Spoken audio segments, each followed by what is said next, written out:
Il sole incessante. Le ore dedicate al sonno e alle vacanze non invitavano più, come prima, alle feste dell'acqua e della carne. Suonavano vuote, invece, nella città chiusa e silenziosa. Avevano perduto il metallico splendore delle stagioni felici.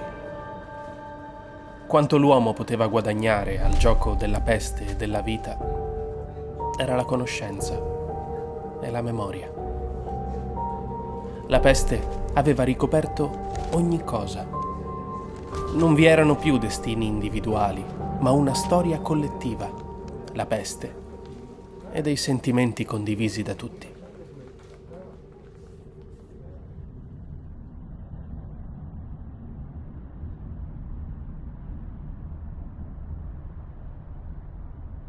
Il teatro è per me come l'acqua per i pesci. Il mio teatro è sempre stato un teatro vivo, con il sipario aperto, oppure un teatro semivivo, con il sipario aperto, senza il pubblico, durante la prova. Oppure anche un teatro apparentemente morto, senza nessuno in sala. Sono stato tanto tempo in sala a gustare il silenzio sublime del teatro. Il teatro è un modo di amare le cose, il mondo, il nostro prossimo. Attraverso il teatro io penso tutto il resto. Io vedo la politica attraverso il teatro, vedo l'urbanistica.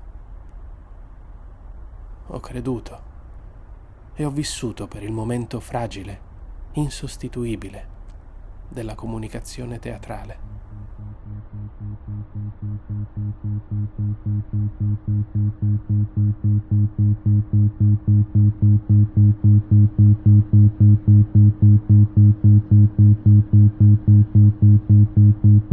Sei giovane, sei stato per alcuni anni in teatro, oppure sei figlio di gente di teatro. Forse hai bisticciato con i genitori a 18 anni perché volevi darti al teatro ed essi erano contrari. Forse ti hanno chiesto perché volevi darti al teatro e tu non hai potuto fornire risposta ragionevole.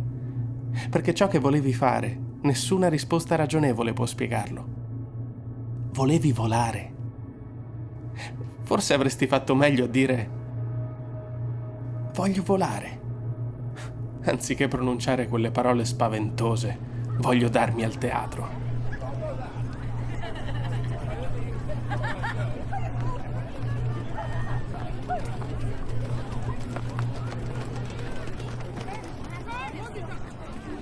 Non si può bluffare se c'è una civiltà teatrale, e il teatro è una grande forza civile. Il teatro toglie la vigliaccheria del vivere, toglie la paura del diverso, dell'altro, dell'ignoto, della vita e della morte. Se il teatro ha una funzione, è quella di rendere la realtà impossibile. Non mi interessa la riproduzione della realtà sulla scena. Mi interessa, al contrario, difendere la scena dalla realtà. Portare in scena un'altra dimensione, un altro spazio, un altro tempo. Nell'ottenere questa distanza dalla realtà c'è una sorta di godimento, un vero e proprio divertimento. Si tratta di togliere gli spettatori dalla realtà in cui vivono per fargliene vedere un'altra.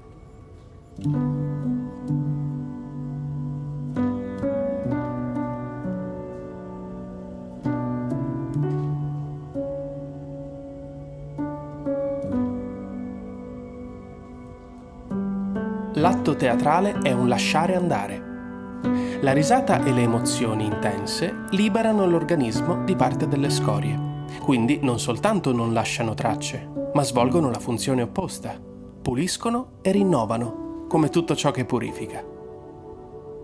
Ma in fin dei conti, sono poi così diverse le esperienze che liberano e quelle che restano impresse. Non è un'ingenuità credere che queste parole siano in contraddizione. Non è forse più esatto dire che quando è in atto un rinnovamento, tutto è di nuovo possibile?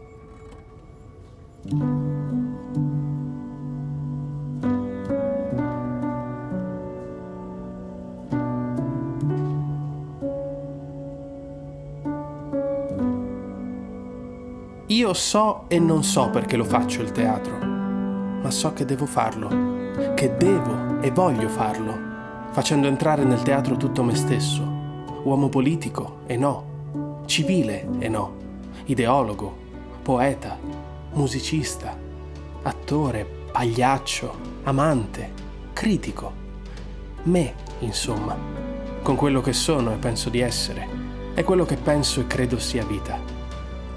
Poco so, ma quel poco lo dico.